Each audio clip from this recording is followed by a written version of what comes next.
আসসালামু আলাইকুম সবাইকে। স্বপ্নজয়ী মেধাবী মুখ আমাদের মেডিকেল ডেন্টাল ভর্তি পরীক্ষা 2025-26 সেশনের কিছুক্ষণ আগেই রেজাল্ট প্রকাশিত হয়েছে।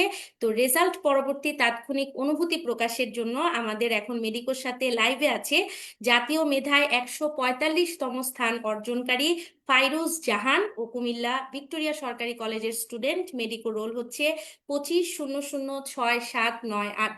আর আমি উপস্থাপনায় আছি ডক্টর রেহনুমা তারান্নুম নিশি, ঢাকা মেডিকেল কলেজ। তো আপু, প্রথমেই তোমাকে অনেক অনেক অভিনন্দন এত অসাধারণ একটা রেজাল্ট করার জন্য। তোমার অনুভূতিটা জানতে চাচ্ছি, কেমন লাগছে তোমার? আলহামদুলিল্লাহ, অনেক ভালো লাগছে এবং আসলে ভালো লাগার মতোই। আর সত্যি কথা বলতে ইন্টার থেকেই মেডিকেলের জন্য মানে পড়বো বা এরকম একটা ইচ্ছা ছিল। সেই আচ্ছা। সুপ্ত ইচ্ছাটা আরো বেশি হয়েছে যখন আমি মেডিকেল প্রি মেডিকেল ব্যাচের সাথে যুক্ত হই। হ্যাঁ। প্রথমত আমি ভাবছিলাম যে আমি ইন্টারের এত কঠিন পড়াশোনার সাথে সাথে কিভাবে প্রি মেডিকেলের ক্লাসগুলোর সাথে কোপ আপ করব। হুম। পরে যখন মেডিকেল ক্লাসগুলো করি আমার কাছে মানে ক্লাসগুলো এত ভালো লাগতো। আমার কাছে মনে হতো আমার বোর্ডের যে বইগুলা ওগুলাই তো পড়ানো হচ্ছে, মানে টেক্সট বুক বেস এই পড়াশোনাটা আমার সবসময় অনেক পছন্দ। তো আমার ওইখান থেকে অনেক ভালো করে আপুরা ভাইয়ারা যারা পড়াতেন খুব ভালো লাগতো। এবং সত্যি কথা বলতে আমার এইচএসসি তেও অনেক হেল্প হয়েছে ওইটা ওই ক্লাসগুলোতে। এরপরে প্রি মেডিকেল শেষ করার পর এইচএসসি দিলাম, আলহামদুলিল্লাহ এইচএসসি তেও ভালো রেজাল্ট হওয়ার পরে পরে আমি বুঝলাম যে না, মেডিকেলের ভর্তি পরীক্ষা যদি যুদ্ধে যেতে হয় তাহলে আমাকে মানে পথ প্রদর্শক হিসেবে আমার মেডিকোকেই বেছে নিতে হবে, মানে ওইটাই আমার জন্য সবচেয়ে ভালো হবে। তাও আমি আমার আম্মু আব্বুর সাথে মানে কনসাল্ট করি যে কি করা উচিত।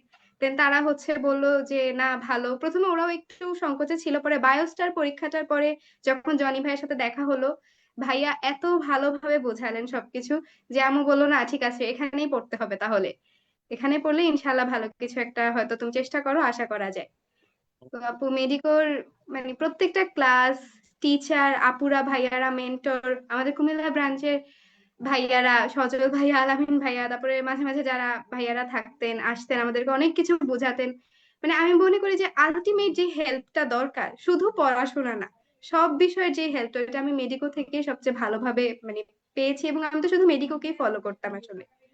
একদম একদম তো শুরু থেকেই মেডিকোর সাথে ছিলা, তাই না? জি একদম জি। প্রি মেডিকেল থেকে। আচ্ছা, ঠিক আছে। তো তোমার এমনি ফ্যামিলির অবদান বা হচ্ছে মেডিকোর যে ক্লাস, তুমি তো বললা যে পরীক্ষাগুলো সম্পর্কে, তো পুরো এই জার্নিটা শেষে আজকে তুমি হচ্ছে রেজাল্টটা পেয়েছো। তো রেজাল্টটা কিভাবে শুনতে পেয়েছো তুমি, মানে শুনেছো কার রেজাল্ট কাছ থেকে? আপু সত্যি কথা বলতে আজকে আমি তো জানতাম যে রেজাল্ট একটু মানে বলে এক টাইমে দেয় আরেক টাইমে, কিন্তু আজকে নিজেরটা বুঝতে পারছিলাম না। মানে এত প্রথমে বললো দুইটায়, আমি দুইটা থেকে অপেক্ষা করছি আর এত টেনশন হচ্ছিল। প্লাস পরীক্ষাটা দেওয়ার পরে কোয়েশ্চেনটা মনে হয়েছে যে মোটামুটি খারাপ, মানে প্রশ্নটা ভালোই কিন্তু কম্পিটিশনটা আসলে বেড়ে গেছে এটা মনে হচ্ছিল বারবার। তো এটা ভেবে একটু ভয় পাচ্ছিলাম। পরে যখন বিকালে দেখলাম যে মেডিকো থেকেই টেলিগ্রাম গ্রুপে মেসেজ দিল যে ফলাফল প্রকাশিত হয়েছে, তারপর আমি লিংকে ঢুকে তার যে রোলটা দেখলাম। এরপরে আমার আম্মু তো মানে আমার চেয়ে বেশি অসুস্থ হয়ে গেছিল এই রেজাল্টের আগে। দেন আম্মুকে বললাম, আম্মু আর আমি কিছুক্ষণ মানে কান্নাকাটি করলাম। আপু বাসায় ছিল না, ওনাকে জানাইছি, উনি বলছে যে আসবে এরকম। তো আত্মীয় স্বজন মেডিকোর সবাই সাথে কথা বললাম, মেডিকোর যে মেন্টর আপুরা ছিল ওনাদেরকেও জানালাম। হ্যাঁ, হ্যাঁ। আচ্ছা, ঠিক আছে আপু, তোমাকে আবারও অনেক অনেক কংগ্রাচুলেশন, তুমি আমাদের সাথে ছিলা।